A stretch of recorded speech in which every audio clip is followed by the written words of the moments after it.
В эфире телеканала «Якутия-24». Главные события уходящего дня. В студии работает Алексей Соколов. Здравствуйте. В России может появиться отцовский капитал. С таким предложением выступила комиссия Общественной палаты. В Якутске открыли первый в республике центр амбулаторной онкологической помощи.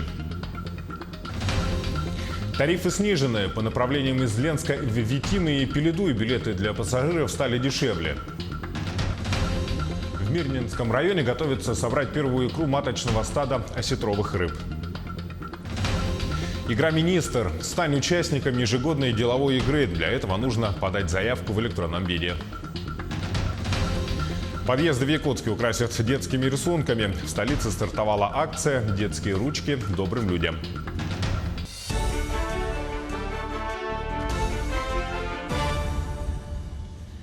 В России может появиться отцовский капитал. С таким предложением выступила комиссия Общественной палаты по поддержке семьи, материнства и детства, пишет газета «Известия». Такую субсидию предложили выплачивать при рождении в семье третьего ребенка при условии, что все дети рождены и воспитываются в одной семье, а их родители находятся в зарегистрированном браке.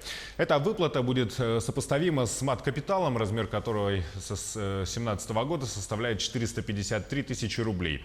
При этом она не является заменой мат-капиталу, а дополняет его. Отец семейства сможет потратить эти деньги на свою накопительную пенсию, образование детей либо улучшение жилищных условий. Кроме того, каждая российская семья, в которой с 1 января текущего года родился третий и последующий ребенок, получит из бюджета 450 тысяч рублей на погашение жилищного займа. Соответствующий законопроект накануне был единогласно принят Госдумой в первом чтении. Документ предусматривает, что многодетным семьям гарантируется неизменность социальной выплаты минимум до 2022 года. Агентом, который будет обеспечивать предоставление денег, назначен единый институт в сфере жилищного строительства. Первый в республике центр амбулаторной онкологической помощи открыли сегодня в Якутской городской больнице номер 3. В новом центре планируется проводить раннее выявление заболеваний, процедуры химиотерапии в амбулаторных условиях и наблюдение пациентов. Подробнее расскажет Ольга Башук. Мы официально открываем первый у нас в республике центр амбулаторной онкологической помощи. Конечно же, онкология – это страшное заболевание. Оно твердо у нас вышло уже в республике на второе место по количеству смертей. В прошлом году свыше 1300 человек ушло из жизни именно по этой причине. И, к сожалению, мы видим уже, что более чем у 10% из этих людей диагноз подтвердился уже только посмертно. Диагностика заболеваний на ранней стадии. Эта задача в первую очередь стоит перед Центром амбулаторной онкологической помощи. Для этого в городской больнице номер 3 созданы все условия. Проводятся свыше 100 медицинских исследований, лучевая и эндоскопическая диагностики, забор биопсии и не только. Пациентам, которым поставили диагноз, проводится амбулаторное лечение. В среднем пациент находится в палате 2–2,5 часа. Каждый пациент приходит не единожды, а через кто-то приходит получать лечение еженедельно, кто-то проходит лечение через каждые 2 недели, и некоторые через 3–4 недели проходят. Получают у нас гормональную терапию, таргетную терапию, химиотерапию.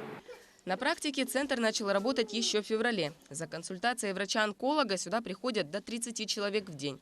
За 4 месяца работы диагноз поставили уже 23 пациентам, а лечение получили 55 человек. Сегодня видим, что именно вот такая помощь, она востребована населением. И вот то, что сегодня открылось, мы вот эту помощь будем оказывать не только нашему населению Сайсарского округа автодорожного, не только нашему прикрепленному населению, а конкретно тем пациентам, которые будут направлены с онкодиспансера в наш центр амбулаторной медицинской помощи, онкологической помощи. Для раннего выявления рака, для профилактики, для лечения на ранних стадиях очень важны вот такие центры первичной онкологической помощи. Уверен, что та помощь, которая здесь оказывается в части уже и, скажем так, первичной консультации, выявления болезни, а потом уже и первичной медицинской помощи, лечения здесь, оно уже позволит нам ситуацию с этим улучшить. Еще раз говорю, вот как раз на примере третьей городской больницы мы уже будем и другие наши центры учить, и для того, чтобы на самом деле эту плохую статистику по этой страшной болезни мы все-таки смогли преодолеть. А в дальнейшем, уже после строительства нашего онкологического диспансера, чтобы онкологический диспансер уже более активно взаимодействовал как раз с этими центрами для более эффективного лечения наших жителей. Каждый центр амбулаторной онкологической помощи рассчитан на 50 тысяч человек. В рамках национального проекта здравоохранения до 2020 года в Якутии планируется открыть еще 18 подобных центров. Ольга Башук, Семен Семенов, Якутск. Также сегодня Айсен Николаев обсудил перспективы развития иркутской нефтяной компании на территории Якутии на встрече с председателем Совета директоров предприятия Николаем Буйновым. Во время переговоров глава республики выразил надежду, что компания в этом году, как и в прошлом, будет помогать с поставкой сырой нефти для нужд коммунального комплекса республики. Следует напомнить, что иркутская нефтяная компания в прошлом году по просьбе Министерства ЖКХ Якутии доставила в отдаленные арктические районы 44 тысячи тонн нефти. Компания работает на территории республики с 2012 года. С учетом тех подходов, которые сегодня у нас в республике сформированы по поддержке промышленных предприятий, по поддержке вообще отраслей экономики, я надеюсь, что все-таки мы с вами тоже найдем общий язык, и иркутская нефтяная компания свою работу в этой части тоже будет наращивать в части увеличения объемов добычи, ну и, соответственно, налоговых отчислений в бюджеты разных уровней, что, конечно, для нас тоже очень важно. Новое водозаборное и очистное сооружение города Якутска после первого этапа прохождения паводка показало себя эффективно. Об этом журналистам сегодня сообщил генеральный директор водоканала Анатолий Карджагасов. Впервые за долгие годы жителям столицы поставлялась чистая водопроводная вода в весенний период. Ее качество соответствует всем нормативам по микробиологическим и другим показателям. Тему продолжит Анастасия Кобызева. 11 градусов – такова цветность водопроводной воды в Якутске. Эти показатели можно считать идеальными. В прошлом году эта цифра была равна 80 градусам. С введением новых очистных сооружений улучшилась и мутность воды примерно в 2,5 раза. Но, как отмечают в водоканале, расслабляться рано. Впереди вторая волна ледохода. И несмотря на то, что качество воды в реке постоянно менялось, оно то ухудшалось, то улучшалось, несмотря на это, подаваемая в город вода, она осталась нормативной, чистой, за что горожане благодарили. И мы в целом по прохождению первого этапа довольны. Сейчас водоканалу предстоит решить еще один немаловажный вопрос – ремонт второго городского коллектора. По мнению гендиректора компании, эти работы необходимо провести уже в этом году. Но пока денег на очистку и ремонт канализационных сооружений нет. На эти цели необходимо финансирование более 36 миллионов рублей. Если мы не проведем эти работы, то, конечно же, те разливы, которые были в этом году, их будет многократно больше. Мы оплатили штрафов достаточно много. Ну а надо ли это? Конечно, нет. Поэтому вопрос обязательно надо решить. Модернизация водоканала будет продолжаться и в ближайшие десятилетия. Работы действительно много. Это и строительство третьего коллектора, пятого водоузла, канализационных насосных станций и развитие сетей водоснабжения. На все это потратят десятки миллиардов рублей. Но здесь, как говорится, экономить не стоит, ведь чистая водопроводная вода – залог здоровья населения. Анастасия Кобызева, Георгий Григорьев, Якутск. А тем временем в Нерюнгринском районе приступили к практической реализации мирового соглашения между ГОКом Денисовский и Министерством экологии, которое было подписано в декабре прошлого года. В рамках документа в школах и дошкольных учреждениях поселка Чульман установлены водоочистные системы, рассказывает Александра Цыбикова. Согласно договоренности, ГОК Денисовский исполняет обязательства, предусмотренные 5 пунктами мирового соглашения. Все мероприятия исполняются за счет собственных средств и в строго установленные сроки. В рамках данного соглашения компания «Колмар» совместно с ООО «Стройпроект-14» производит установку сертифицированного водоочистного оборудования «Гейзер Охта-3000». Цель мероприятия – обеспечение детей качественной питьевой водой, так как за последние годы поселок Чульман столкнулся с проблемой касаемо централизованного водоснабжения. Можно наблюдать осадок, накипь и нередкий случай ржавой пахнущей воды. Первым учреждением, где начали установку системы водоочистки, стал детский сад «Буратино» поселка Чульман. Это очень много накипи. То есть мы постоянно мучаемся с бачками. Можно посмотреть на пищевом блоке. Поэтому воспитатели в детском саду, помощники воспитателей получают каждые 2 часа чистую питьевую кипяченую воду для детей. Очистительная установка, подаренная нам, это глобальный шаг на пути к решению данной задачи. По первому пункту мирового соглашения компания приобрела водоочистные установки и дополнительные комплекты расходных материалов к ним на сумму 1 миллион 630 тысяч рублей. Гейзер Охта 3000 является одним из самых передовых очистных установок холодной питьевой воды. Он охватывает широкий спектр загрязнений, куда входит железо, марганец, соли, бактерии, вирусы и другие механические отложения. Вода, поступая в гейзер, проходит 3 стадии очистки. Производительность данного оборудования 3000 литров в сутки.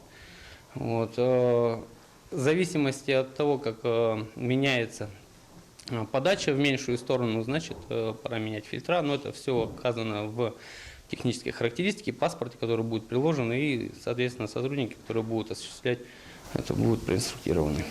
Также оборудование будет установлено в детских садах «Ласточка», «Лесная сказка», «Солнышко», в средних общеобразовательных школах номер 7, 9, 21, а также в Центре помощи детям-сиротам и детям, оставшимся без попечения родителей «Вектор» Нерюнгринского района. Александра Цыбикова, Захар Головин, Нерюнгри. В Ленском районе подешевели билеты для пассажиров речного транспорта. Жители поселков Витим и Пеледуй летом добираются до города Ленска на теплоходе, так как круглогодичной автомобильной дороги до районного центра нет. В администрацию района поступали многочисленные жалобы от жителей на высокие тарифы. Проблему удалось решить. В 2018 году стоимость билета составила для жителей Ленского района, имеющих постоянную регистрацию, 2300. В этом году она еще уменьшилась. В этом году порядка 1850 стоит билет Ленск-Витим. Также и увеличился у нас пассажиропоток. В 2017 году у нас было 4500 пассажиров. В 2018 году 6,5. Но в этом году, как посмотрим по навигации. Вообще навигация в Ленске идет полным ходом, и началась она не только для речников. В этот период в поставке и переработке грузов здесь задействовано сразу несколько предприятий. Это и автобаза, и Ленское отделение управления материально-техническим снабжением компании «Алроса». Как работают снабженцы после ряда реформ, узнавала Анна Кожевникова. Управление материально-техническим снабжением – единственное оставшееся в Ленске алросовское предприятие на сегодняшний день. Все остальные поменяли форму собственности. И эта навигация 2019 года для снабженцев особенная. Привыкают к новым алгоритмам взаимодействия с Ленским речным портом и автобазой. Считаем, что навигация 2019 года началась положительно как для речного порта, так и для нас и, соответственно, для транспортников. Если говорить по Алроса-Лена, для них не было никаких сдерживаний по работе речного порта. Соответственно, это наша внутренняя организация здесь на берегу, совместная 2 предприятий. Первая поставка, которая пришла в адрес снабженцев, свыше 1200 тонн технического груза. Цифра же на этот год свыше 80 тысяч тонн, а навального груза ожидается свыше 50 тысяч тонн. Также будет поставлено свыше 150 тысяч тонн топлива. Увеличение тоннажа в связи с разработкой Верхнемунского месторождения и карьеровой хали не наблюдается, но работы не меньше, чем в прошлый год. Мы начали с центральной базы, принимали контейнеры, принимали оборудование, принимали химпродукцию, принимали нефтебитум. В ночную смену продолжили работы, связанные с приемкой контейнеров. Начали принимать груз для металлобазы. Работа организована круглосуточно в период навигации во всех подразделениях, а это центральная, цементная, металлобаза, склад взрывчатых веществ. Комплексные бригады работают по сменам, чтобы не было простоев. В этом году усложнился процесс по организации поставки грузов. Теперь груз, который автомобили автобазы доставляют с речного порта до Ленского отделения МТС, он является собственностью компании, а АДТ как перевозчик участвует. Поэтому немножечко работы у нас сейчас увеличилось в связи с тем, что все организационные работы по доставке груза с речного порта до Ленского отделения тоже осуществляет теперь наш отдел. Подобная ситуация произошла с автокранами, которые в прошлом году были переданы в собственность Алмаздортранса. Поэтому опыт по оформлению заявок уже имеется. Если все договоренности компании «Алроса» будут осуществлены, то работы хватит всем. Ведь чем больше груза получат снабженцы, тем больше будет объема работы у речников и транспортников. Анна Кожевникова, Виталий Андреев, Ленск. Но сейчас небольшой блок рекламы, и смотрите далее на телеканале «Якутия-24». Испытания математикой школьники продолжают сдавать ЕГЭ. В Мирнинском районе готовятся собрать первую икру маточного стада осетровых рыб. Игра «Министр». Стань участником ежегодной деловой игры. Для этого нужно подать заявку в электронном виде.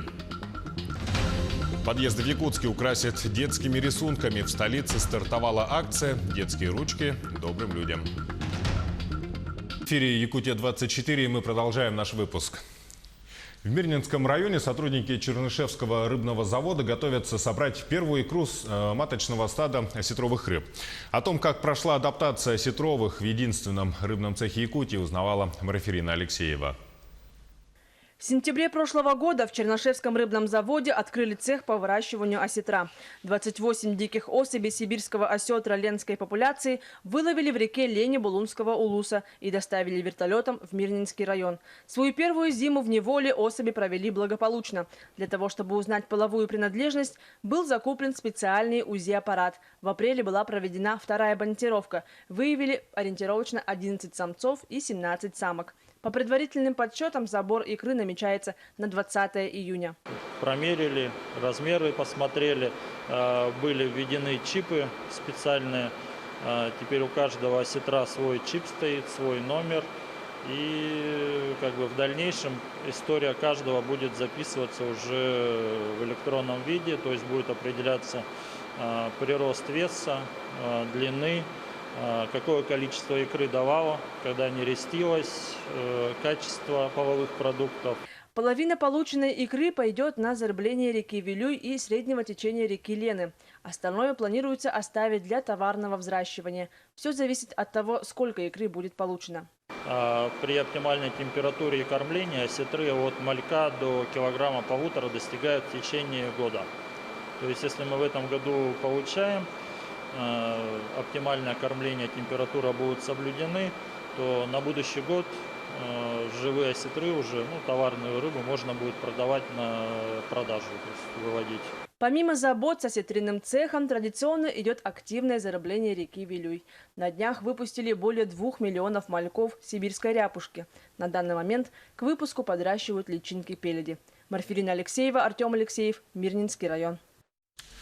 8 тысяч выпускников школ республики сдали сегодня единый государственный экзамен по математике. Он является обязательным предметом.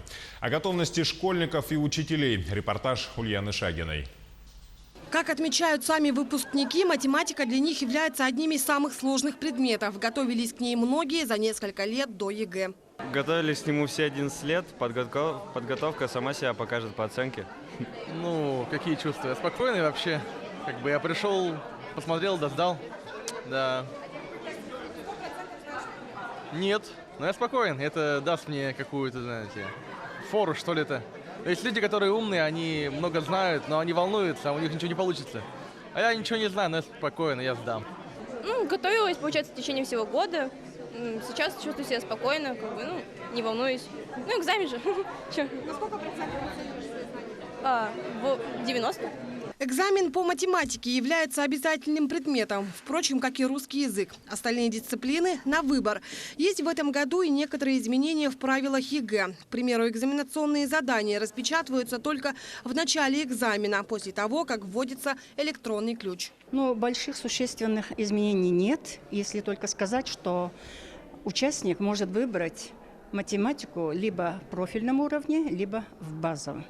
Это во-первых. Во-вторых, в иностранных языках добавился китайский язык. И в-третьих, в КИМах есть некоторые добавления, изменения, несущественные. Например, по русскому языку добавилось, в 21-м задании тоже есть изменения. Формулировки, вопросов. Экзамен по информатике в этом году пройдет в электронной форме. Между тем, выпускники прошлых лет, имеющие аттестат, не могут быть участниками ЕГЭ по математике базового уровня. Также можно изменить уровень по математике на базовый или профильный для пересдачи в резервный день. С собой можно взять только воду, ручку, шоколад и лекарства, если есть справка от врача. Естественно, никаких шпаргалок и средств сотовой связи. За это могут аннулировать результаты теста. Подготовили все кабинеты, все оборудование. Печать КИМов производится в кабинетах, в аудиториях. И также в ФП работает блокираторы сотовой связи, то есть не будет возможности. Да, все по технике, по протоколу подготовлено. Пересдача экзаменов состоится в резервные дни. Они продлятся до 1 июля. Между тем, результаты первых испытаний по литературе и географии предварительно будут известны 1 июня. По математике – 11 июня. Ознакомиться с ними можно будет как в своей школе, там вывесят списки, а также на сайте государственных услуг. Ульяна Шагина, Георгий Григорьев, Якутск. А в Алданском политехническом техникуме студенты сдают сессию. Затем там стартует приемная комиссия для абитуриентов. На какие направления откроется набор на новый учебный год, узнавала Татьяна Вахнина. В политехникуме идет государственная итоговая аттестация и защита дипломов. Книжные знания и практические навыки показывают электрики, сварщики и специалисты горных работ. В этом году впервые государственную итоговую аттестацию в форме демонстрационного экзамена по стандартам WorldSkills пройдут мастера по ремонту и обслуживанию автомобилей. Эксперты перед тем, как производится сдача на том или ином модуле, вносят неисправности в двигатель, в автомобиль, в ходовую часть. Ну и студенты уже должны найти неисправности и устранить их. Выпуск 2019-го будет массовым. Дипломы получат более 200 человек, из которых 150 студентов обучались очно. Экзамены и защита дипломов – пороги, которые переступить необходимо. Между тем, ребята уже задумываются о том, на каком предприятии хотели бы применить полученные знания и профессионально расти. Алданский район промышленный, и рабочие среднего звена требуются всюду. Вообще хотелось бы применить, конечно, как Алдан золото ГРК или золото Селидара, что-нибудь в этом роде. В политехникуме большинство студентов осваивают традиционно мужские профессии, но есть и исключительно девчоночьи группы. Через год в Алдане станет больше лаборантов-экологов. Специальность, набор на которую был открыт 2 года назад, осваивают порядка 20 выпускниц 9 классов. Девчонки, конечно, изумительные, замечательные, старательные. В общем-то, они даже подготовленные, в большинстве своем пришли со школы. Но, как весь женский коллектив, очень шумный. По завершении сессии начнется прием документов абитуриентов. Девятиклассники смогут выбирать из 8 специальностей. Набор выпускников 11 классов пойдет по 2 направлениям. Это машинист на открытых горных работах и строительство и эксплуатация автомобильных дорог и аэродромов. Вполне весело. Коллектив адекватный, студенты адекватные, все вполне. Все, больше нечего мне сказать. В новом учебном году открытие новых направлений в политехникуме не планируется. По словам директора Лилии Ивановой, аттестация дополнительных специальностей будет пройдена осенью. Это лаборант по контролю качества сырья, реактивов, продукции и отходов по отраслям, а также техническое обслуживание и ремонт двигателей систем автомобилей. Татьяна Вахнина, Сергей Шипачев, Александр Лукин, Алдан. В Якутии продолжается прием заявок на участие в республиканской деловой игре «Министр». Сейчас зарегистрировано около 200 человек. Прием заявок продолжится до 20 июня на портале kadry.sakhagov.ru. В этом году игра проводится в новом формате. Отбор участников проходит в 2 этапа. Первый этап – им нужно сдать тест на общие способности, снять видеоролик, самопрезентацию. Второй этап – полуфинал, тоже пройдет как тест на выявление лидерских качеств.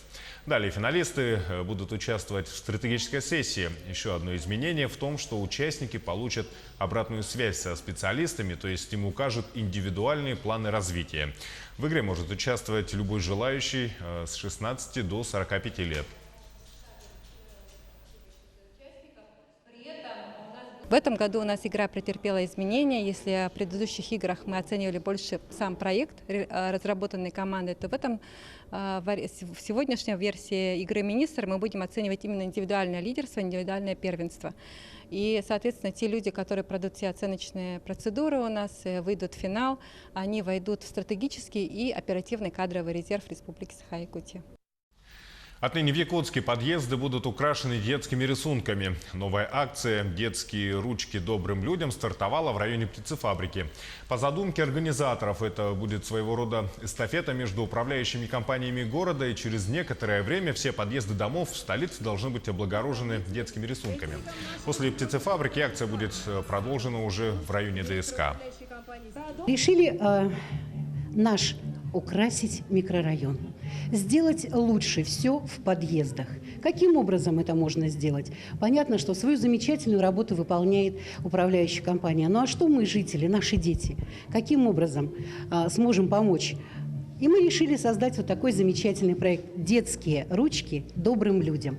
В каждом подъезде нашего микрорайона, в каждом доме будут выставлены вот такие детские работы. И это будет самая огромная галерея детских работ в городе. Телеканал «Якутия-24» следит за развитием событий. Не переключайтесь, оставайтесь с нами и удачи вам.